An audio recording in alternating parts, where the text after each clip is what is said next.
बेकसूरों को जेल में डाला जाएगा और दंगाई प्रवचन देंगे।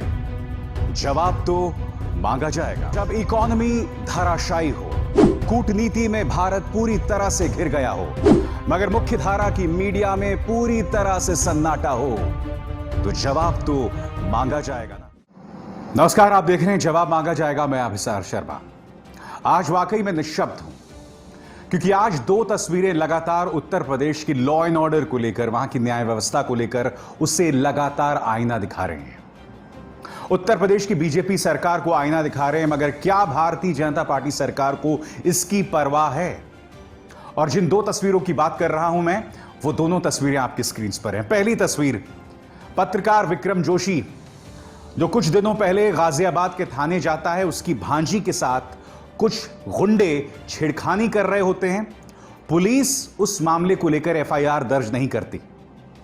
बाद में, जैसा कि इस वीडियो से साफ हो रहा है, जब विक्रम जोशी अपनी बेटी के साथ मोटरसाइकिल में जा रहा होता है, तो खुली सड़क में उसकी मोटरसाइकिल को रोका जाता है, उस पर गोली दाग दी जाती है और आज सुबह विक्रम जोशी की मौत हो गई। आज कुछ सवाल मैं आपके सामने रखना चाहता हूं। मैं ये मांग करना चाहता हूं उत्तर प्रदेश पुलिस से, मैं ये मांग करना चाहता हूं मुख्यमंत्री योगी आदित्यनाथ से कि जो स्टेशन इंचार्ज हैं, जिन्होंने विक्रम जोशी की शिकायत पर एफआईआर दर्ज नहीं की, उन्हें सिर्फ सस्पेंड ना किया जाए, उन्हें नौकरी से निकाला जाए, उन पर कानूनी कार्रवाई की जाए, बिल्कुल उसी तरह से जिस तरह से एक अपराधी के खिलाफ की जाती है। क्योंकि अगर आपने एक एफआईआर दर्ज की होती तो कम से कम एक खौफ पैदा होता उन गुंडों के दिमाग में, मगर ऐसा बिल्कुल नहीं हो पाया। आज एक काला दिन है उत्तर प्रदेश के लॉ एंड ऑर्डर के लिए, जब ये तस्वीरें चीख चीख कर हमें वहां की जमीनी स्थिति को बयां कर रही हैं। जी हां, मैं आपको बता दूं कि शो में मेरे साथ कई खास मेहमान भी जुड़ेंगे। मेरे साथ समाजवादी पार्टी से अनुराग भदौरिया होंगे, कांग्रेस की तरफ से अजय लल्लू, और एक बहुत अहम interview farmer IPS officer doctor NC Asthana के साथ, जो हमें इस पूरे मामले की बारीकियों को समझाने वाले हैं। मगर जो दूसरी तस्वीर है, वो भी बहुत ही हृदय विदारक है। साफिया और गुड़िया दोनों लखनऊ के लोक भवन के सामने जाकर खुद को आग लगा देती हैं। मुद्दा यह था कि अमेठी में कोई जमीन विवाद था। ये दोनों औरतें वहां के राजस्व विभाग, वहां की पुलिस के सामने गिड़गिड़ाती रहती हैं, गुहार लगाती रहती हैं, मगर ना पुलिस उनकी सुनती है, ना प्रशासन उनका सुनता है। और ये दोनों लखनऊ आती हैं, विपक्षी दल से मुलाकात करती हैं, कुछ पत्रकारों से भी मुलाकात करती हैं, और फिर लखनऊ के लोक भवन में जाकर खुद को आग लगा देती हैं। और इनमें से एक, यानी कि साफिया, जो कि मां है गुड़िया की, उसने आज सुबह दम तोड़ दिया। आज ये दो खबरें, झकझोरने वाली दो खबरें सामने उभर कर आ रही हैं। और क्या आप जानते हैं, अमेठी से एक और खबर आ रही है, और वो भी जमीन विवाद से जुड़ा हुआ है। क्योंकि भारतीय जनता पार्टी अक्सर सैनिकों की शहादत का इस्तेमाल वोट्स के लिए करती है ना। यह खबर जो आपके सामने आउटलुक की, उसके मुताबिक जम्मू और कश्मीर में तैनात एक आर्मी ऑफिसर के पिता को मौत के घाट उतार दिया कुछ लोगों ने। और यही नहीं, उसकी जो बीवी थी, जो कि गर्भवती थी, उसकी भी बेरहमी से पिटाई की गई। और यह कहां हुआ है? अमेठी में। और माननीय सांसद स्मृति ईरानी क्या करती हैं? साफिया और गुड़िया वाले मामले में क्या किया था स्मृति जी ने? स्मृति जी ने इसका दोष कांग्रेस पर मढ़ दिया था, यह कहकर कि साहब, कांग्रेस जो है इस मुद्दे पर सियासत कर रही है, और देखिए उनके भड़काने की वजह से इन दोनों की जान पर बनाई थी। जबकि स्मृति ईरानी ने इन दो मां बेटी के बारे में एक शब्द नहीं कहा। वो सांसद हैं, ताकतवर सांसद हैं।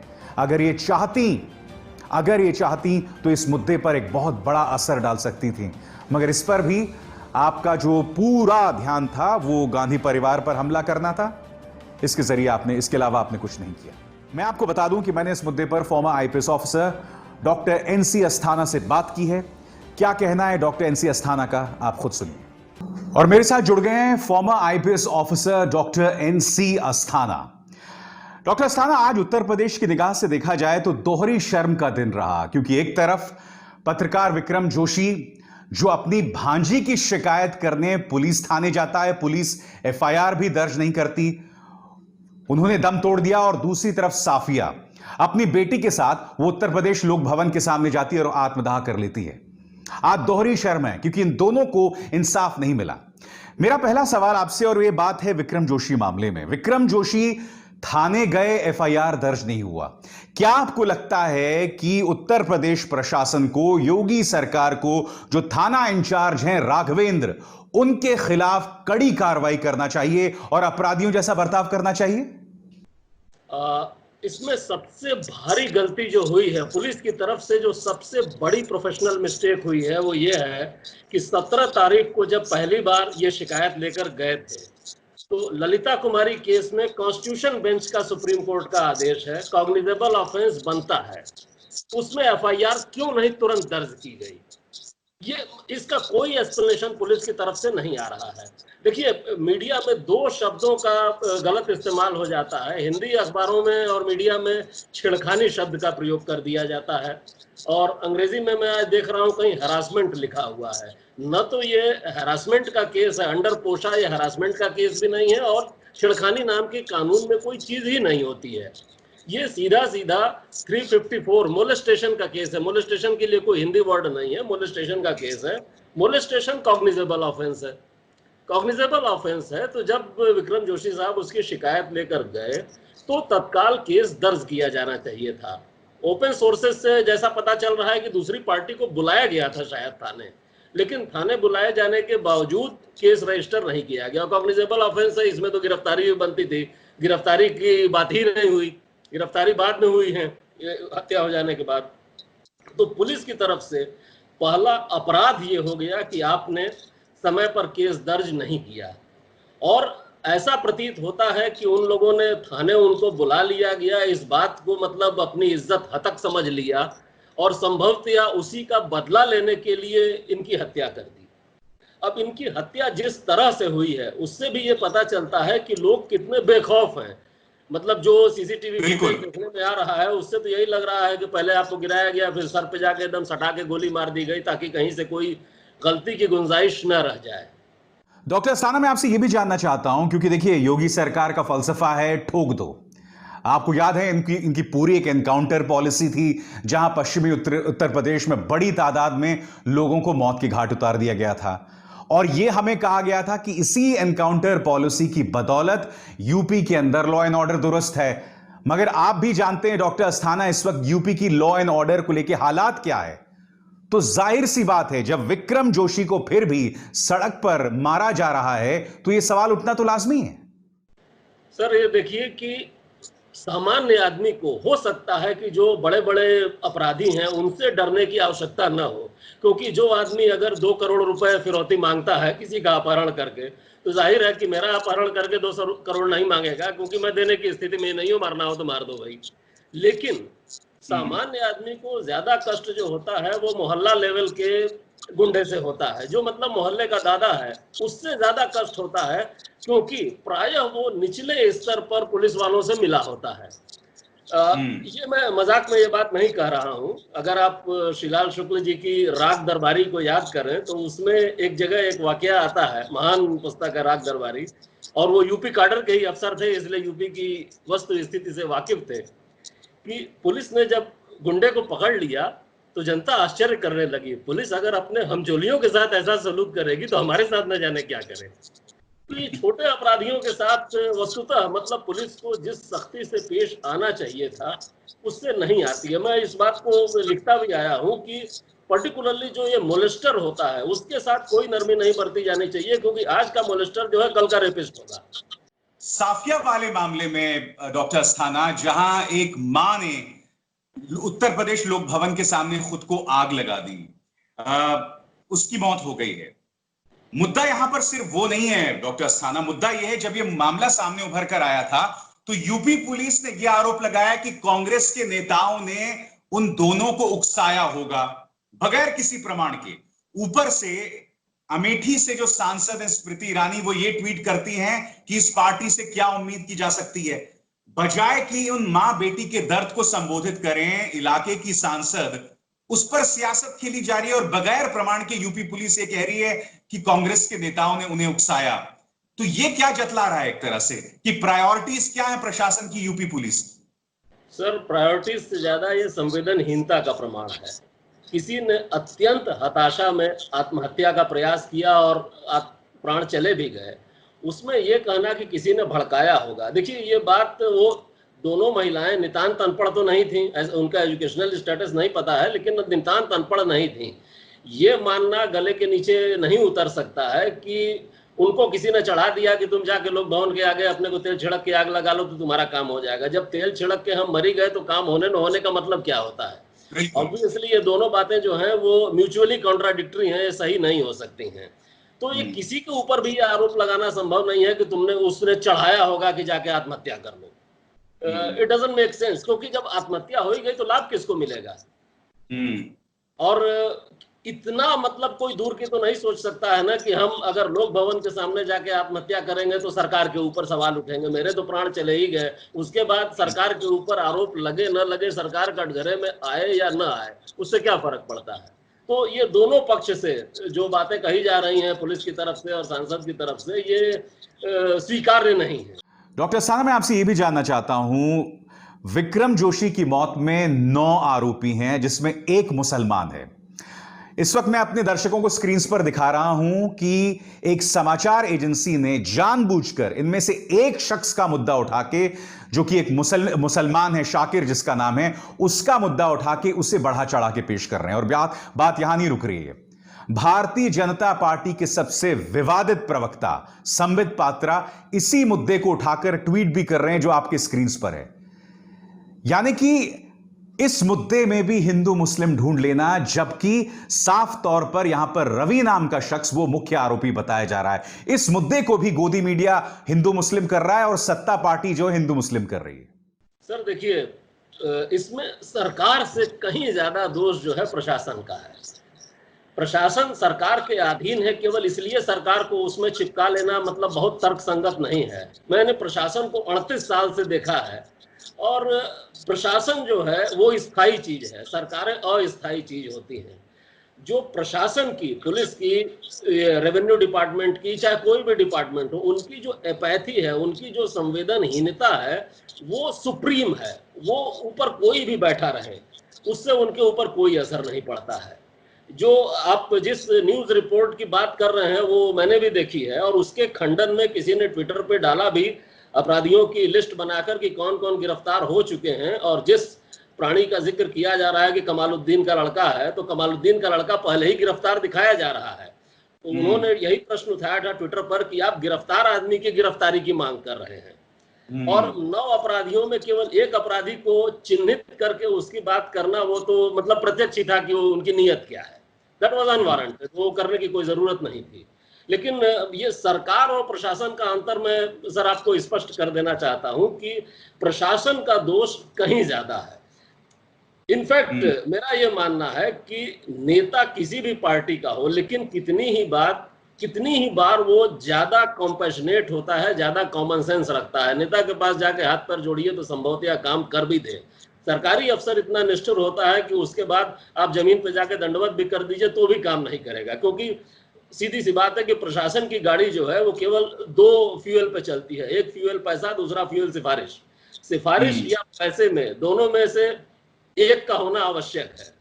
मैं इस मामले में, देखिए, मेरा किसी से कोई द्वेष नहीं है, लेकिन ये मैं जानता हूं कि प्रशासन का दोष प्रशासन के जो शासक हैं, सरकार, उनसे कहीं ज्यादा है। चलिए, बहुत बहुत शुक्रिया डॉक्टर अस्थाना। हर बार की तरह अपनी बात आपने इतनी बेबाकी से, इतनी साफगोही से रखी, और मेरे दर्शक जब भी आपसे रूबरू होते हैं तो उन्हें बहुत कुछ सीखने को मिलता है। बहुत बहुत शुक्रिया डॉक्टर अस्थाना।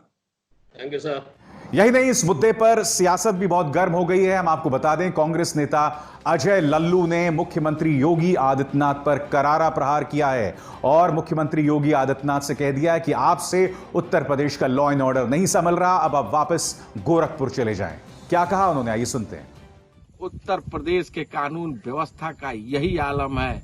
आम आदमी आज महफूज नहीं है। कोई भी व्यक्ति अपने घर से बाहर निकलने से पहले आज सोचने पर विवश है कि वो शाम को घर आ पाएगा कि नहीं। महिलाओं के साथ जिस तरह की घटनाएं सामने आ रही है, आखिर उस पत्रकार साथी का गुनाह क्या है? सिर्फ यही गुनाह है कि वो अपनी भांजी के साथ छेड़छाड़ होने वाले बदमाशों को पकड़ने के लिए पुलिस अधिकारियों के पास जाकर न्याय की गुहार लगा रहा था। बेखौफ होकर बदमाशों ने इस तरह की घटना को अंजाम दिया। निश्चित रूप से इस सरकार को बने रहने का कोई नैतिक अधिकार नहीं है। मुख्यमंत्री जी इस्तीफा दीजिए, गोरखपुर जाइए, गोरखपुर आपका इंतजार कर रहा है। मुख्य विपक्षी दल समाजवादी पार्टी ने भी सत्ता पक्ष को आड़े हाथों लिया है। उन्होंने ये कहा है कि ये दोनों घटनाएं कहीं ना कहीं आईना दिखा रही हैं उत्तर प्रदेश के लॉ एंड ऑर्डर को लेकर। सुनिए अनुराग भदौरिया को। कहां चला गया रोमियो स्कर्ट? कहां बनाया गया था? सरकार ने रोमियो स्कर्ट बनाया था महिला सुरक्षा के लिए, सब टाई टाई फिस हो गया।